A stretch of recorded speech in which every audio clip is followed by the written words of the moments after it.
वालेकुम बच्चों, आज हम पढ़ेंगे सबक नंबर 2। ठीक है, अपनी किताब खोलें। तो सबक नंबर 2 है हमारा उसवाए हुस्ना के बारे में। ठीक है, उसवाए हुस्ना से मुराद अच्छे काम हैं। अल्लाह सुब्हाना ताला ने हज़रत वसल्लम को क्या बना के भेजा? रहमतुल आलमीन बना के भेजा। आप सल्लल्लाहु अलैहि वसल्लम पूरी दुनिया के लिए रहमत बनकर आए। आप वसल्लम की ज़िंदगी का हर अमल हमारे लिए क्या है बच्चों? उसवाए हुस्ना है। और उसवाए हुस्ना से मुराद है अच्छे काम के। नबी करीम सल्लल्लाहु अलैहि वसल्लम ने जो काम अपनी ज़िंदगी में किए हैं वो अच्छे काम हैं। हुज़ूर सल्लल्लाहु अलैहि वसल्लम ने अपने हर अमल से अच्छे काम करने का तरीका सिखाया है। आप सल्लल्लाहु अलैहि वसल्लम ने फरमाया, माँ बाप का अदब करो, बड़ों की बातें गौर से सुनो, लोगों की खिदमत करो और छोटों से मोहब्बत करो। इसी तरह आप लोगों ने ये पूरा चैप्टर की रीडिंग करनी है बच्चों। अब आप लोगों ने क्या करनी है कि जितने ये रेड में लिखे हुए हैं वर्ड्स, ठीक है, ये आपके डिक्टेशन वर्ड्स हैं, ये आपके इमला है बच्चों। ये आपने अपनी कॉपी के ऊपर इमला के अल्फाज लिखने हैं और ये आपने पूरा सबक पढ़ना है जो कि नबी करीम सल्लल्लाहु अलैहि वसल्लम की ज़िंदगी के बारे में, कि आप ग़ुलामों के साथ कैसा सलूक करते थे, आप सादिक और अमीन थे। इसमें बताया हुआ है कि बच्चों पे आप सल्लल्लाहु अलैहि वसल्लम शफ़क़त करते थे, ठीक है, और ग़ुलामों पे के साथ रहम फरमाते। फिर इसमें डिफरेंट वाक़या यतीम और गरीबों पर आप वसल्लम की बड़ी शफ़क़त थी। आपने यतीम का ख्याल रखने वाले के बारे में फरमाया कि जन्नत में यतीम की परवरिश करने वाला और मुझ में इतना फ़ासला होगा जितना मेरे हाथ की 2 उंगलियों के दरमियान है। आप वसल्लम ने अपने हाथों की दरमियानी 2 उंगलियाँ दिखाकर फ़र्क वाज़िया किया। ये बच्चों आप लोगों ने पूरा सबक पढ़ना है। अब हम जाते हैं इसकी एक्सरसाइज की तरफ। इसके बाद आपको सबक में उसवाए हुस्ना के हवाले से हज़रत मोहम्मद सल्लल्लाहु अलैहि वसल्लम के जिन कामों का जिक्र है उनमें से कोई 4 बयान करें। आपने इधर 4 काम लिखने हैं। जैसे हुज़ूर सल्लल्लाहु अलैहि वसल्लम जानवरों पर रहम फरमाते, आप सल्लल्लाहु अलैहि वसल्लम हमेशा कमज़ोर और मुहताजों का ख्याल रखते, आप सल्लल्लाहु अलैहि वसल्लम को सादा ग़िज़ा पसंद थी, आप सल्लल्लाहु अलैहि वसल्लम हर काम अपने हाथ से करते। इसके बाद है दर्जा ज़ैल अल्फाज को हरूफ तहज्जी की तरतीब से दोबारा लिखें। अब आप लोगों ने हरूफ तहज्जी की तरतीब लिखनी है। जैसे उर्दू इंग्लिश की होती है ABCD, इसी तरह अलिफ अली मदा बे पे ते, इस तरह जो तरतीब वाइज आपके वर्ड आएंगे आप लोगों ने वो लिखने हैं। जैसे अमीन पहले आएगा, फिर आतिश आएगा, ठीक है, इस तरह आप लोगों ने इनको तरतीब वाइज लिखना है। उसके बाद खाली जगह पुर करें। अल्लाह सुब्हाना ताला ने आप सल्लल्लाहु अलैहि वसल्लम को दुनिया के लिए रहमतुल आलमीन बनाकर भेजा। लोग आप सल्लल्लाहु अलैहि वसल्लम को सादिक और अमीन कहते थे। मुहताजों के लिए खर्च करने का मतलब है राह खुदा में खर्च करना। आप सल्लल्लाहु अलैहि वसल्लम नई फसल का मेवा सबसे पहले बच्चों को देते। आप सल्लल्लाहु अलैहि वसल्लम का फरमान है, सब इंसान बराबर हैं। हमें नबी वसल्लम की ज़िंदगी गुजारने के तरीके पर अमल करना है। हज़रत पाक को सादा ग़िज़ा पसंद थी। अल्लाह के यहाँ इज़्ज़त वाला वो है जो नेक और परहेज़गार है। अपने प्यारे नबी के उसवाए हुस्ना पर अमल करके हमें अपनी दुनिया और आखिरत को बेहतर बना सकते हैं। ठीक है बच्चों, ये आपने जितना काम बताया ये आपने अपनी बुक के ऊपर ही करना है। उसके बाद अल्फाज मायनी हम लोगों ने तलाश करने हैं। इसका मैं आपको बताती हूँ। अपने अल्फाज मायने अपनी कॉपी पे लिखना है। सादिक सच्चा, अमीन ईमानदार, अरबी अरब का रहने वाला, अनायत देने वाला, पेवन जोड़ लगाना, परहेज़गार बुराई से बचने वाला, अजमी अजम का रहने वाले को कहा जाता है जो अरब में शामिल ना हो। आखिरत क्या होता है? मरने के बाद का वक्त। ठीक है बच्चों, ये आपने अल्फाज मायने अपनी कॉपी के ऊपर लिखने हैं।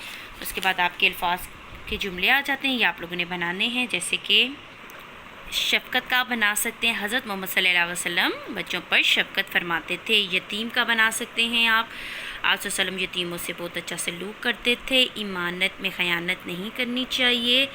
नेक राह इख्तियार करो। आखिरत में सबसे पहले नमाज का हिसाब लिया जाएगा।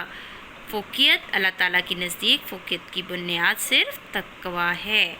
इसके बाद आप लोगों ने इनके ऊपर इराब लगाने हैं अपनी बुक से देख के। उसके बाद है ग़ुलामों के साथ हम सवाल के जवाब लिखेंगे। तो पहला सवाल है ग़ुलामों के साथ सलूक के बारे में आप सल्लल्लाहु अलैहि वसल्लम ने क्या फरमाया? आप सल्लल्लाहु अलैहि वसल्लम ने फरमाया, ये तुम्हारे भाई हैं, जो खुद खाओ उनको भी खिलाओ, जैसा खुद पहनो इनको भी पहनाओ। ठीक है बच्चों। उसके बाद है यतीम की अच्छी परवरिश करने वालों को क्या इनाम मिलेगा? आप सल्लल्लाहु अलैहि वसल्लम ने यतीम की परवरिश करने वाले के बारे में फ़रमाया कि जन्नत में यतीम की परवरिश करने वाला और मुझ में इतना फ़ासला होगा जितना मेरे 2 हाथ की उंगलियों के दरमियान है। आप सल्लल्लाहु अलैहि वसल्लम اب حضور صلی اللہ علیہ وسلم کیسی زندگی بسر کرتے تھے؟ مثالوں سے واضح کریں۔ آپ صلی اللہ علیہ وسلم سادہ زندگی بسر کرتے تھے، آپ صلی اللہ علیہ وسلم کو سادہ غذا پسند تھی، آپ صلی اللہ علیہ وسلم سادہ گھر میں رہتے تھے۔ ہمیں اپنی زندگی رسول صلی اللہ علیہ وسلم کی تعلیمات کے مطابق گزارنی چاہیے۔ اچھا جی بچوں، اگلا سوال آ جاتا ہے، اس میں ساتھ ہی ہمیں کیسی زندگی گزارنی چاہیے، اسی کا ہمیں اپنی زندگی رسول وسلم کی تعلیمات کے مطابق گزارنی چاہیے۔ رسول صلی اللہ علیہ وسلم نے پاک صلی اللہ علیہ وسلم نے تمام انسانوں کو برابر قرار دیتے ہوئے کیا فرمایا؟ تو آپ صلی اللہ علیہ وسلم نے فرمایا سب انسان برابر ہیں، کسی گورے کو کالے پر، کسی کالے کو گورے پر کوئی فوقیت حاصل نہیں ہے۔ اسی طرح کسی عربی کو اجمی پر اور کسی اجمی کو عربی پر کوئی برتری حاصل نہیں ہے۔ اللہ کے ہاں عزت والا وہ ہے جو نیک اور پرہیزگار ہے۔ ٹھیک ہے بچوں، یہ ہو گیا ہمارا اردو کا کام۔ اس میں جو جیسے میں نے آپ کو بتایا جو رائٹ میں لکھے ہوئے ورڈز وہ آپ لوگوں نے اپنی کاپی پہ کرنے ہیں۔ اب ساتھ ہی ہمارا اردو بی کا کام آ جاتا ہے، یہ آپ نے اپنی اردو بی کی کاپی پہ کرنا ہے، ٹھیک ہے۔ اور میں آپ کو ایک واحد جمع کے واحد، غریبوں غریب، محتاجوں محتاج، حاضرین حاضر، یتیم و یتیم، لوگوں لوگ، ایمانتیں امانت، انگلیاں انگلی، جانوروں جانور، کمزوروں کمزور، فصلوں فصل، ٹھیک ہے۔ اسی طرح واحد کے جمع اور جمع کے واحد اور واحد کے جمع، زندگی زندگیاں، غلام غلاموں، ضرورت ضروریات، انسان انسانوں، امال بھائی کا بھائیوں، مال کا اموال، کپڑے کا کپڑوں، خوبی کا خوبیاں، اور مثال کا مثالوں۔ اس کے بعد لفظ کی اقسام آ گئی ہیں، یہ زبانی دانی ہے، یہ آپ نے زبانی یاد کرنی ہے۔ وہ لفظ جس کا مطلب پوری طرح سمجھ آ جاتا ہے، یعنی ایک بامعنی لفظ کلمہ کہلاتا ہے، مثلاً پھول، کتاب، میز، کھڑکی وغیرہ۔ اور محمل کیا ہے بچوں؟ وہ لفظ جس کا اپنا کوئی مطلب نہ ہو بلکہ بولنے والا کسی لفظ کا مطلب روانی سے بیان کرنے کے لیے کلمے کے ساتھ ملا کر بولے۔ مثلاً پھول وول، کتاب وتاب، ہم اکثر کہتے ہیں نا کتاب وتاب اٹھا لو، میز ویز، کھڑکی وڑکی، ان الفاظ کو وول، وتاب، ویز اور وڑکی کا اپنا کوئی معنی نہیں ہے بلکہ یہ پھول، کتاب، میز اور کھڑکی کے ساتھ ملا کر بولے گئے ہیں، ایسے الفاظ کو محمل کہتے ہیں۔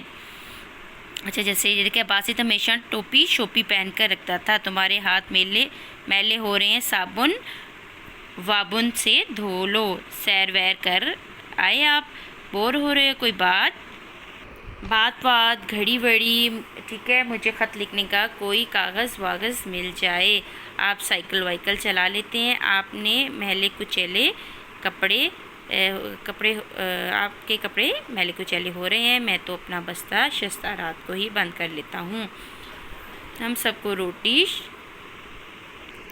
فوٹی کھا کر فارغ ہوئے۔